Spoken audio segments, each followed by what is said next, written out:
Okay, TBH Labs ကနေကြိုဆိုပါရစေကျွန်တော်ဒီနေ့ review လုပ်ပေးသွားမှာဒီကောင်လေးပဲဖြစ်ပါတယ်ဘယ်ကောင်လေးလဲမသိလို့ရှိရင်တော့အဲ့ဒါ OnePlus 7T Pro ပါ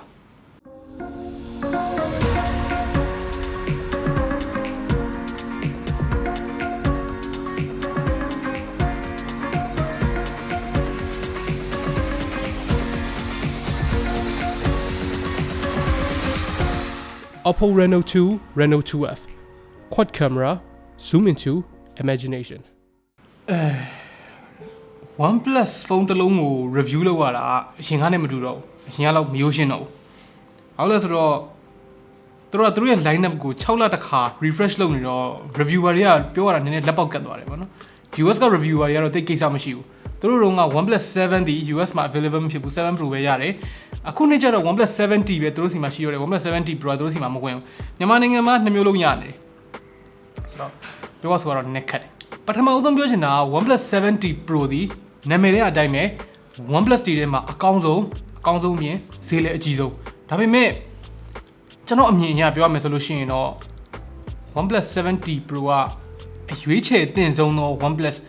ဖြစ်ချင်မှဖြစ်မှာပါအဲ့လိုပြောလိုက်တာဒီ OnePlus 7T Pro မကောင်းပြောတာမဟုတ်ဘူးကောင်းတယ်သူဟာနဲ့သူကောင်းတယ်ဒါပေမဲ့အခုချိန်မှာ OnePlus 7T ကအရင်တုန်းကထပ်ပို့ပြီးတော့ကောင်းလာတဲ့အတွက်နည်းနည်းလေးရွေးချယ်ရတာပို့ပြီးတော့ခက်ခဲသွားစေတာပါပထမဆုံး build quality ရဲ့ design နဲ့စပါမယ်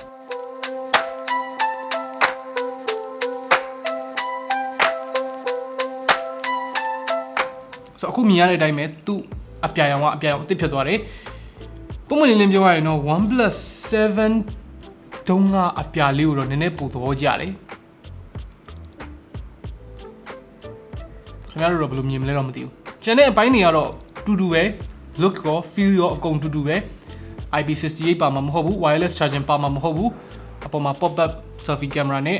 3.5mm jack မပါတော့ဘူး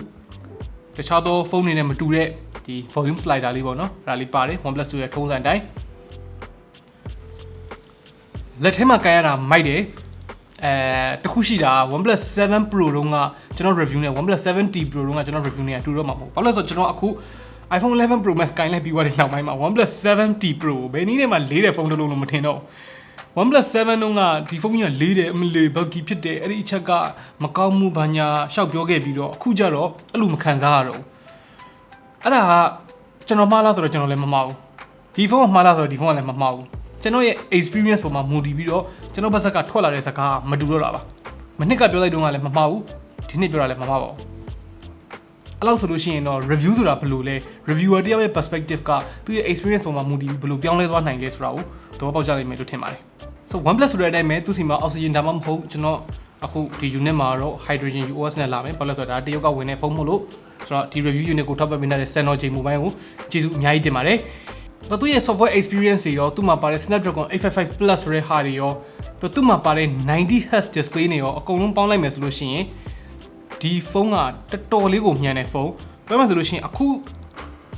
ထွက်ထားသမျှသောဖုန်းတွေထဲမှာအမြန်ဆုံးသောဖုန်းတွေထဲမှာပါလိမ့်မယ် ROG Phone 2နဲ့ဒီကောင်တွေကတစ်ခိုင်းနဲ့လောက်မှရှိတယ်အဲ့လောက်ကိုမြန်တယ်ပေါ့နော်တကယ်လည်းမြန်တာလည်းတစ်ကြောင် refresh rate ကြောင့်ပိုမြန်တယ်လို့ထင်ရတာလည်းတစ်ကြောင်ပေါ့ပြီးတော့သုံးရတာလည်း simple ဖြစ်တယ်Pixel ရဲ့ near stock Android so Pixel ရဲ့ UI ပြီးသွားလို့ရှိရင်ဒီ UI ကတော့ clean အဖြစ်ဆုံးနဲ့သုံးလို့အကောင်းဆုံးပဲ minimalist တယောက်အတွက်ပေါ့နော်ဟို feature လိုချင်တယ်ဒီ feature လိုချင်တယ်ဆိုလို့ရှိရင်တော့ Xiaomi ရဲ့ MIUI ကပိုကောင်းပါလိမ့်မယ်ခါလေးကြိုပြီးတော့စကားပလင်ခံရတာပါ so သူ့ရဲ့ display ကဘေးနားမှာ curve edges လေးပါတယ်ကြိုက်တဲ့သူကကြိုက်တယ်မကြိုက်တဲ့သူကမကြိုက်ဘူးကျွန်တော်အနေနဲ့ကြတော့ကြိုက်တယ်ဗျဟိုသူ့ရဲ့ curve ကအရင်ကြီးပိုးစိုးပစက်ဟပ်ကြီးမဟုတ်တဲ့အတွက်အဆင်ပြေတယ်ဟိုမှာ Mate 30 Pro တို့ဘာလို့မှလို့မျိုးဗျအရင်ကြီး waterfall display လုံးဝဟိုးအနောက်ထဲဒီ curve ဝင်နေတဲ့ဟာမျိုးမဟုတ်တော့ကန်ရတာမှာကျွန်တော်အနေနဲ့မှာအခက်အခဲဖြစ်တယ်လို့မထင်ဘူးကျွန်တော်ရဲ့လက်အခြေအနေကြောင့်လည်းဖြစ်နိုင်တယ်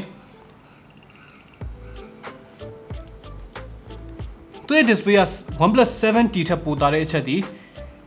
curve ဖြစ်နေတာရယ်ပြီးတော့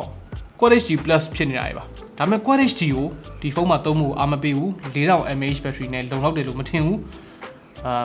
အဲ့ကောင်သုံးလိုက်မယ်ဆိုလို့ရှိရင် 1 day ကိုတော့မရချင်ရယ်ဆိုတော့ကျွန်တော်ဆိုလို့ရှိရင်တော့ 1080p Plus နဲ့ပဲသုံးမှာဆိုတော့အဲ့ခါကျတော့ OnePlus 7T တွေဘာမှမထူးတော့ဘူး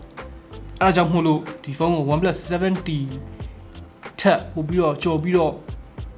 ဝယ်ဖို့နည်းနည်းစဉ်းစားစရာဖြစ်သွားတာပေါ့နော်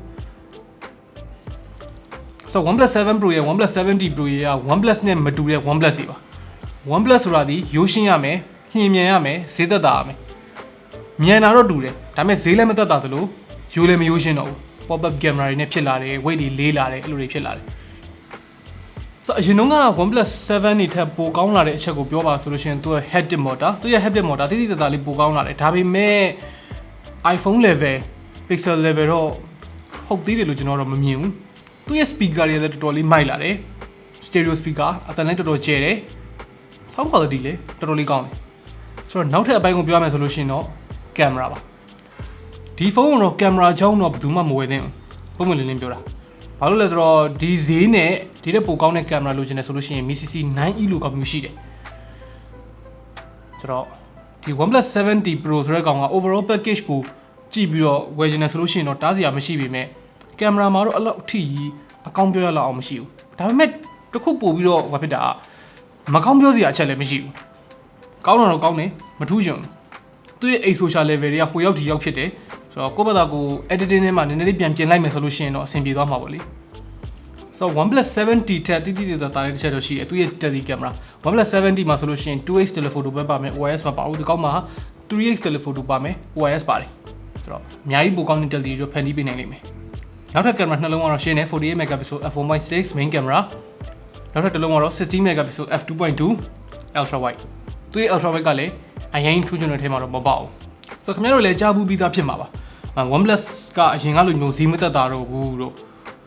ဟို flagship ကလာမဟုတ်တော့ဘူးလို့အဲ့ဒါတွေပဲထက်ကကြားနေရမှာပေါ့နော်တကယ်လည်းဟုတ်တာဘူးဒီကောင် flagship လိုမျိုးဖြစ်လာပြီဒါပေမဲ့ flagship တွေမှာပါတဲ့တချို့သော feature တွေမပါသေးဘူးတချို့သောအပိုင်းတွေမှာကျတော့သူများ flagship တွေထက်ပိုကောင်းတယ်သူများ flagship တွေထက်ပိုကောင်းတာသူရဲ့ display သူများ flagship တွေလောက်မကောင်းတာသူရဲ့ camera